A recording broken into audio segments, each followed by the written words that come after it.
आज हम भारत संसाधन और उपयोग का पार्ट 2 ऑब्जेक्टिव करेंगे और इसमें से हम खंड ग जो है वो वन एवं वन्य प्राणी संसाधन इसका ऑब्जेक्टिव करेंगे। चलिए देखते हैं। पहला क्वेश्चन है, एक एनजीओ की वानिकी रिपोर्ट के अनुसार 1948 में विश्व में कितने हेक्टेयर भूमि पर वन का विस्तार था। यानी कि 1948 में, और 1948 में जो है 400 हेक्टेयर पे, कितने पे, 400 हेक्टेयर पर, करोड़ हेक्टेयर पर क्या था, एनजीओ की वानिकी रिपोर्ट के अनुसार क्या था, भूमि विस्तार था। अब देखिए नेक्स्ट क्वेश्चन, संविधान की धारा 21 का संबंध है। संविधान की धारा 21 का संबंध है। तो देखिए धारा जो 21 है वन्य जीव एवं प्राकृतिक संसाधनों के संरक्षण से है। क्या, इसका भी एक नंबर, क्या, वन्य जीवों एवं प्राकृतिक संसाधनों के संरक्षण से। आगे, भारत का कहना राष्ट्रीय पार्क, क्या, कहना राष्ट्रीय पार्क है। कहना राष्ट्रीय पार्क है, ये किस लिए है, यानी किस चीजों के लिए है। ये जो है भारत का राष्ट्रीय कहना, ये बाघों के लिए, क्या है, कान्हा किसके लिए है, बाघों के लिए। आगे हम देखेंगे कान्हा राष्ट्रीय पार्क किस राज्य में पड़ता है। भारत का राष्ट्रीय पक्षी क्या है, तो भारत का जो राष्ट्रीय पक्षी है वो मोर है। क्या है, मोर है। सुंदरवन कहाँ है, सुंदरवन हम पिछले क्लास में हम आपको बताए थे, सुंदरवन दुनिया का सबसे बड़ा एक मैंग्रोव वन पाया जाता है और दुनिया का सबसे बड़ा डेल्टा भी सुंदरवन डेल्टा है और ये पश्चिम बंगाल में पाया जाता है। ठीक, अब देखिए निम्नलिखित में कौन सा जानवर केवल भारत में ही पाया जाता है। बोलता है कौन सा जानवर केवल भारत में ही पाया जाता है, तो ये है हमारा डॉल्फिन। क्या है, डॉल्फिन। डॉल्फिन जो जानवर है केवल और केवल ये भारत में पाया जाता है। और आप जानते करते हैं डॉल्फिन गंगा में पाया जाता है, सतलज नदी में उधर भी पाया जाता है। अब नेक्स्ट क्वेश्चन, वन संरक्षण एवं प्रबंधन की दृष्टि से वनों को कितने वर्गों में बांटा गया है। तो वन, क्या बोले, वन संरक्षण और प्रबंधन की दृष्टि से वनों को कितने वर्गों में बांटा गया है, तो 3 वर्गों में। कितने वर्गों में, 3 वर्गों में। नेक्स्ट क्वेश्चन, ठीक है, तो निम्न राज्यों में से किसमें सर्वाधिक वन क्षेत्र है। देखिए सर्वाधिक जो वन क्षेत्र है वो मध्य प्रदेश में। सर्वाधिक वन क्षेत्र किस राज्य में है, वन क्षेत्र में। अगर प्रतिशत में बोल देगा तो मिजोरम हो जाएगा, प्रतिशत में बोल दिया तो मिजोरम में हो जाएगा, लेकिन सर्वाधिक वन क्षेत्र जो किस राज्य में है वो मध्य प्रदेश में। गिर राष्ट्रीय उद्यान कहाँ है, गिर देखिए गिर में गौ और र है, उसी तरह गुजरात में, यानी गिर राष्ट्रीय उद्यान कहाँ है, गुजरात में। और यही तो एकमात्र राष्ट्रीय उद्यान है जहां पर शेर पाया जाता है, और कोई एकमात्र राष्ट्रीय उद्यान है भारत का जहां पर शेर पाया जाता है, बाकी हर जगह तो क्या पाया जाता है, बाघ पाया जाता है। तो गिर राष्ट्रीय उद्यान कहाँ है, गुजरात में। नंदा देवी राष्ट्रीय उद्यान कहाँ है, नंदा देवी राष्ट्रीय उद्यान, ये नंदा देवी राष्ट्रीय उद्यान कहाँ है, नंदा देवी राष्ट्रीय उद्यान उत्तराखंड में। कहाँ है, उत्तराखंड में। तो जिम कॉर्बेट भी, चलिए आगे देखते हैं। अब है आयुर्वेद के जनक किसे कहा जाता है, आयुर्वेद, आयुर्वेद के जनक चरक को कहते हैं। आयुर्वेद के जनक किसको कहते हैं, चरक को। और योग का जनक, योग पतंजलि को। ठीक है, बाघ परियोजना की शुरुआत कब हुई थी, बाघ परियोजना की शुरुआत 1973 में हुई थी। क्या, 1973 में बाघ परियोजना की शुरुआत हुई थी। ठीक है, अब देखिए काजीरंगा राष्ट्रीय उद्यान कहाँ है, तो काजीरंगा राष्ट्रीय उद्यान आसाम में है। कहाँ है, आसाम में। औरंग भी वहीं पर है। भारतीय वन्य जीव बोर्ड का गठन कब हुआ था, भारतीय वन्य जीव बोर्ड का गठन 1952 में हुआ था। कब हुआ था, 1952 में हुआ था। टेक्सोल का उपयोग होता है, तो टेक्सोल का उपयोग कैंसर के लिए, किस लिए, कैंसर, यानी टेक्सोल का उपयोग कैंसर में किया जाता है। किसमें, कैंसर में। C-कोबाल्ट C60 भी इसी में कैंसर में किया जाता है। जिम कॉर्बेट राष्ट्रीय उद्यान कहाँ स्थित है, देखिए नंदा देवी बोले, जिम कॉर्बेट बोले, सब कहाँ है, उत्तराखंड में। भारत का सबसे छोटा जैव मंडल रिजर्व कौन सा है, ये आसाम में है। कहाँ है? आसाम में, और इसका नाम है डिब्रू सिखोवा। क्या है? डिब्रू सिखोवा। भारत का सबसे छोटा जैवमंडल रिजर्व जो है वो डिब्रूगढ़ सिखोवा जो आसाम राज्य में पड़ता है। क्यूनाइन का उपयोग किस में किया जाता है? क्यूनाइन का उपयोग मलेरिया में किया। देखिए क्यूनाइन का उपयोग, ठीक है ना, क्यूनाइन का उपयोग मलेरिया में, और टेक्सोल का उपयोग कैंसर में किया जाता है। ठीक है। सिमलीपाल राष्ट्रीय उद्यान, क्या? सिमलीपाल जो राष्ट्रीय उद्यान है वो उड़ीसा में। कहाँ है? उड़ीसा में। भारत का कितना प्रतिशत भागों पर वन से ढका हुआ है? तो भारत का कितना प्रतिशत भाग वनों से ढका है? तो 24.62%। कितना? 24.62%। कहीं कहीं पे 23 पॉइंट कुछ मिलेगा, कहीं पर 24 पॉइंट मिलेगा, कहीं पे 24.62% मिलेगा। इसलिए भारत का कितना प्रतिशत भाग वनों से ढका है? तो वन से जो ढका है वो 24.62%। रोहिला राष्ट्रीय उद्यान कहाँ है? तो रोहिला जो राष्ट्रीय उद्यान है, रोहिला राष्ट्रीय उद्यान हिमाचल प्रदेश में। कहाँ है? हिमाचल प्रदेश में रोहिला राष्ट्रीय उद्यान है। आगे अब देखिए यहां पर एक है, अब देखिए आगे देखते हैं। बोलता है वन उस बड़े भूभाग को कहते हैं जो पेड़ पौधे और झाड़ियों द्वारा आच्छादित होते हैं। तो पहला है कि वन किसे कहते हैं? वन किसे कहते हैं? वन किसे कहते हैं? तो वन देखिए क्या बोलता है, वन उस बड़े भूभाग को कहते हैं जो पेड़ पौधों एवं झाड़ियों द्वारा आच्छादित होते हैं। क्या? वन उस बड़े भूभाग को कहते हैं जो पेड़ पौधे एवं झाड़ियों द्वारा आच्छादित होता है। यानी कि वन जंगल में पेड़ पौधा होगा, झाड़ियां हो गया, उससे ढका हुआ क्षेत्र होगा। वे वन जो स्वतः विकसित होते हैं, यानी कि वैसा वन जो मानव के द्वारा नहीं विकास किया जाता है और जो अपने आप विकास होता है, जो अपने आप बढ़ता है, जो अपने आप विकसित होता है, वो प्राकृतिक वन कहते हैं। क्या बोलते हैं? प्राकृतिक वन कहते हैं। और जो मानव द्वारा विकसित किए जाते हैं वह मानव निर्मित वन कहलाता है या वानिकी वन कहलाता है। तुमसे पूछ दिया जाएगा कि भाई मानव निर्मित वन क्या है और प्राकृतिक वन क्या है, तो बताइएगा वैसा वन जो स्वतः विकसित होता है उसे प्राकृतिक वन कहते हैं, और वैसा वन जो मानव के द्वारा विकास किया जाता है, विकसित किया जाता है, उसे मानव निर्मित वन कहते हैं। ठीक है। वन जैव विविधताओं का आवास होता है। अब क्या बोला, वन जो है जैव विविधताओं का विकास होता है। हाँ, क्योंकि यहाँ पे हर प्रकार का पेड़ पौधा जानवर पाया जाता है, इसलिए वन जैव विविधताओं का आवास कहा जाता है। ठीक, आगे देखिए। अब देखिए कहां पर किस प्रकार का वन पाया जाता है। तो देखिए एक है ज्वारिया वन। ज्वारिया वन, तो आप देख रहे हैं ये जो क्षेत्र है यहाँ पर किस प्रकार का वन पाया जाता है? ये क्षेत्र में ज्वारिया वन पाया जाता है। कहाँ? ज्वारिया वन। और ज्वारिया वन में ही तो मैनग्रोव वाला पौधा पाया जाएगा, मैनग्रोव। और जो सबसे ज्यादा क्षेत्र यहाँ पे है ना, एक्चुअली ये आसाम, ये जो बांग्लादेश है यहाँ पर भी है, लेकिन हमारे देश में कलकत्ता में सबसे ज्यादा मैनग्रोव है और वही ज्वारिया वन है। ठीक, आगे देखते हैं पर्वतीय वन। तो देखिए पर्वतीय वन ये है, ये क्या है? ये पर्वतीय वन है। और हम बताए हैं पर्वतीय वन कहाँ? जम्मू कश्मीर में, लद्दाख में, हिमाचल प्रदेश में, उत्तराखंड में, यहाँ देखिए सिक्किम में, और ये क्या है हमारा? अरुणाचल प्रदेश। तो यहाँ पर क्या होता है? पर्वतीय वन पाया जाता है ना, पर्वतीय वन। अब देखिए इसके बाद अब है कटीले वन। तो सिंपल बात है, कटीले वन कहाँ होगा? जहाँ पे वर्षा कम होगा। और वर्षा कहाँ कम होगा? देखिए ये सब क्षेत्र में क्या है? यहाँ पे क्या है? शुष्क क्षेत्र है। ये शुष्क क्षेत्र है, यहाँ पे वर्षा कम होगा।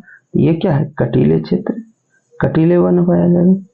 उसके बाद देखिए उष्ण कटिबंधीय वन, ये क्षेत्र, ये क्या है? उष्ण, मीडियम, ये मीडियम है, यहाँ पे वर्षा नॉर्मल होता है।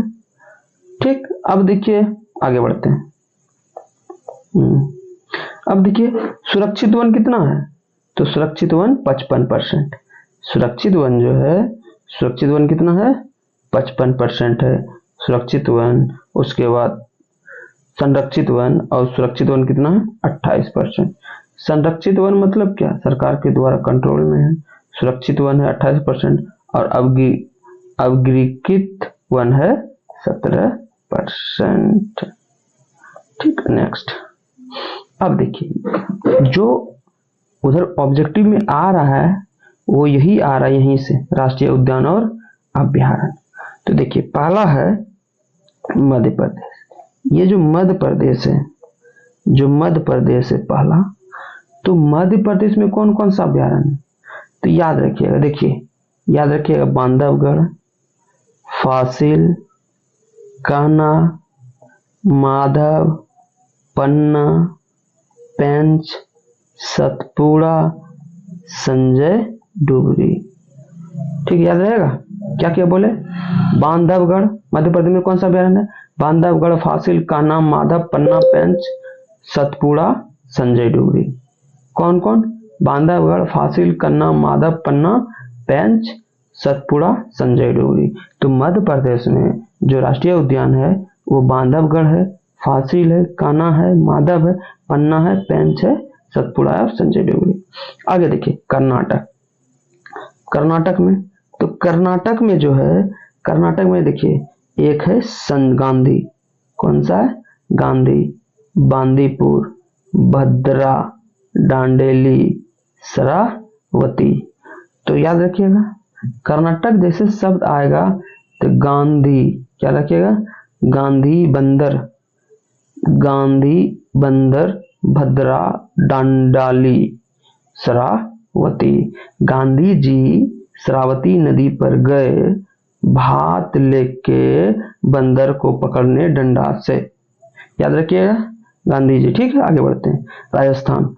राजस्थान जो है, राजस्थान में देखते हैं तो राजस्थान में कौन कौन सा अभ्यारण्य है? पहला तो रणथंभौर, घाना पक्षी विहार, दर्रात अभ्यारण्य, सरिस्का, डेजर्ट। अब तो डेजर्ट जैसे शब्द आएगा तो आसान है, ये डेजर्ट तो मरुस्थल होता है और मरुस्थल तो राजस्थान में पाया जाता है। रणथंभौर ये तो इजी है क्योंकि माधोपुर, सवाई मानसिंह तो यहीं पर है। अब घाना पक्षी विहार, जिसको घाना पक्षी विहार को हम लोग क्या बोलते हैं? भरतपुर अभ्यारण्य। ठीक है ना। दर्रात अभ्यारण्य ये सब कहाँ पाया जाता है? राजस्थान में।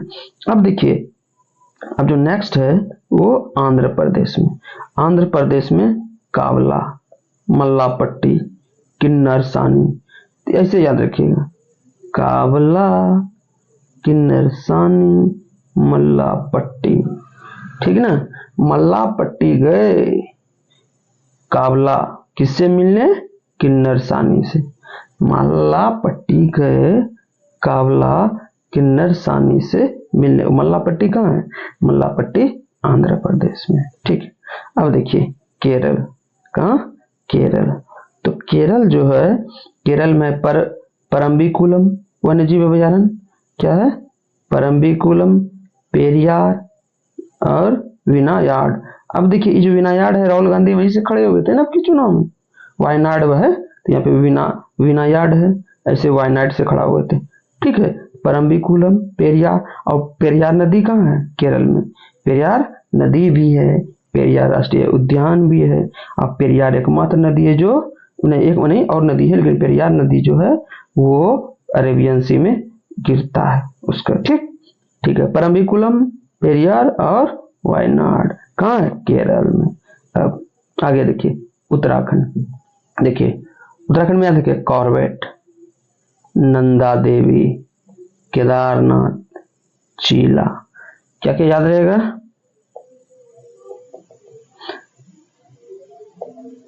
याद रखना है आपको। ठीक है ना। आपको याद रखना है कॉर्बेट राष्ट्रीय उद्यान, ऐसे याद रखना। उत्तराखंड कॉर्बेट, नंदा, केदार, चीला। कॉर्बेट, नंदा, केदार, चीला। कॉर्बेट, नंदा, केदार, चीला। देखिए अब देखिए केदारनाथ। केदारनाथ में कौन रहते हैं? शंकर जी, ये ना, Bholenath. Nanda Devi, Nanda Devi Corbett, Jim Corbett national park है 1972 बाघ। ठीक, नैनीताल। तो उत्तराखंड में कौन कौन सा अभ्यारण्य है? जिम कॉर्बेट, नंदा देवी, केदारनाथ और चीला। देखिए उत्तर प्रदेश। उत्तर प्रदेश जानवे करते हैं। उत्तर प्रदेश की राजधानी कहाँ है? लखनऊ। और उत्तराखंड के देहरादून।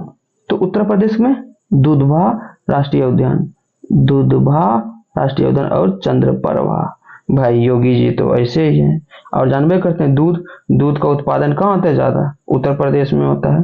तो दुधवा उत्तर प्रदेश हो गया और चंद्रप्रभा, कौन? चंद्रप्रभा। ठीक है, अब आगे आते हैं आसाम। तो आसाम की राजधानी दिसपुर। अभी वहां का मुख्यमंत्री है सर्बानंद सोनोवाल, ठीक है ना। अब देखिए वहां पर क्या है? काजीरंगा राष्ट्रीय उद्यान, एक सिंग वाला गैंडा है कि नहीं काजीरंगा में, ठीक है। उसके बाद को मानस, क्या है? मानस में सोनाई रूपा यानी काजीरंगा में, आसाम में जो अभ्यारण्य है वो काजीरंगा है, मानस है, सोनाई रूपा है, ठीक है। उसके बाद देखिए, उसके बाद है झारखंड। तो झारखंड तो बगल में है, बिहार के पड़ोसी में, दक्षिण में, रांची राजधानी है इसका। अब देखिए हजारीबाग कहाँ है? हजारीबाग, पलामू, डालमा, क्या है? हजारीबाग, पलामू, डालमा कहाँ है? झारखंड में। कहाँ है? झारखंड में। उसके बाद देखिए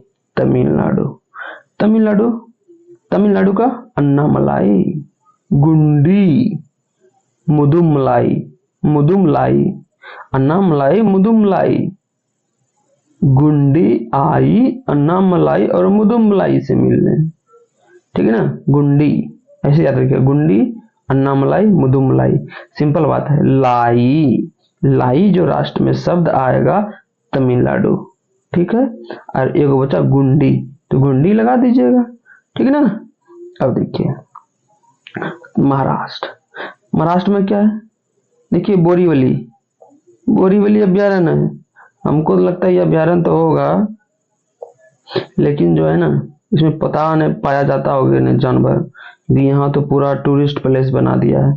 बोरीवली डोडोवा, क्या है? बोरीवली डोडोवा डाकना, कौन सा अभ्यारण्य है महाराष्ट्र में?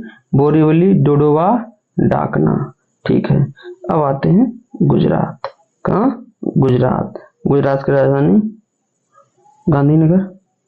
और एकमात्र अभ्यारण्य राष्ट्रीय उद्यान जहां पर शेर पाया जाता है, और ये कौन सा अभ्यारण्य है? गिर राष्ट्रीय उद्यान। कौन सा? गिर राष्ट्रीय उद्यान, ठीक है। उसके बाद देखिए बलवाडर राष्ट्रीय उद्यान भावनगर में है, और ये भी गुजरात में पाया जाता है, ठीक है। ठीक, आगे बढ़ते हैं। अब देखिए हिमाचल प्रदेश में उधर भी ऑब्जेक्टिव में भी देखे थे, कौन? रोहिला और शिकारी देवी। कौन सा? रोहिला और शिकारी देवी अभ्यारण्य कहाँ पाया जाता है? वो हिमाचल प्रदेश में। अब देखिए पश्चिम बंगाल, जल्दापारा और सुंदरवन। कहाँ है? जल्दापारा और सुंदरवन दोनों है पश्चिम बंगाल में, ठीक। उसके बाद देखिए अरुणाचल प्रदेश। कौन है? अरुणाचल प्रदेश वन्य जीव अभ्यारण्य, जिसको कामेंग बोलते हैं। जो आएगा एग्जाम में ना वो कामेंग आता है, और ये जंदफा, ठीक है ना।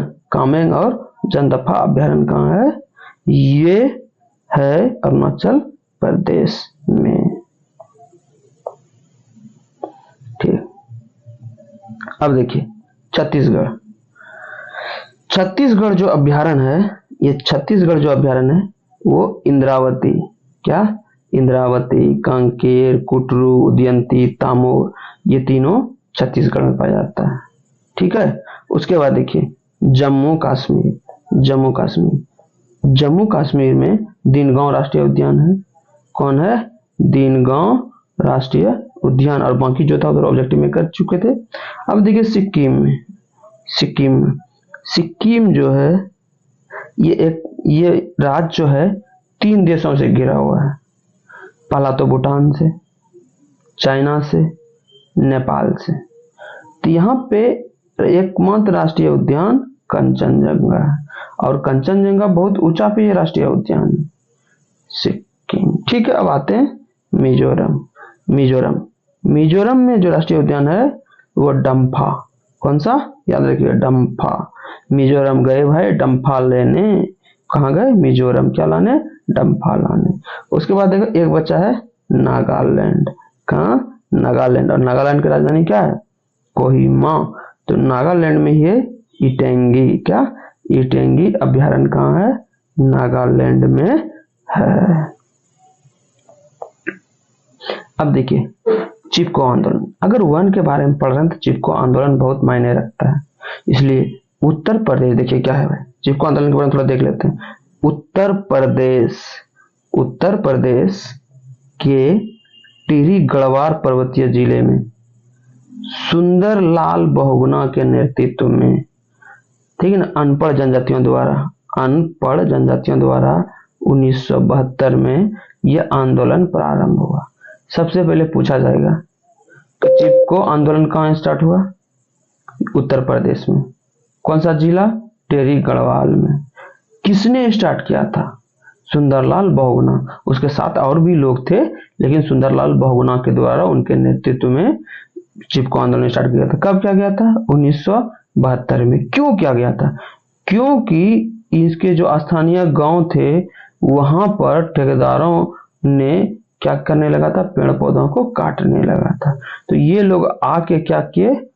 उनको पेड़ पे से चिपक गए थे। चलिए आगे देखते हैं। अब है देखिए, अगर देखना चाहते हैं तो देखिए यहाँ पर राजाजी अभ्यारण्य कहाँ है? राजाजी अभ्यारण्य है उत्तराखंड में। ये हमारा ये है HM हिमाचल प्रदेश, HP, और ये क्या है? यूके। तो ये देखिए जम्मू कश्मीर में क्या है? दाचिंगम है, दाचिंगम। और हिमाचल प्रदेश में क्या है? गोविंद सागर। अब देखिए हरियाणा में है सुल्तानपुर अभ्यारण्य। कहाँ है? हरियाणा में। उसके बाद देखिए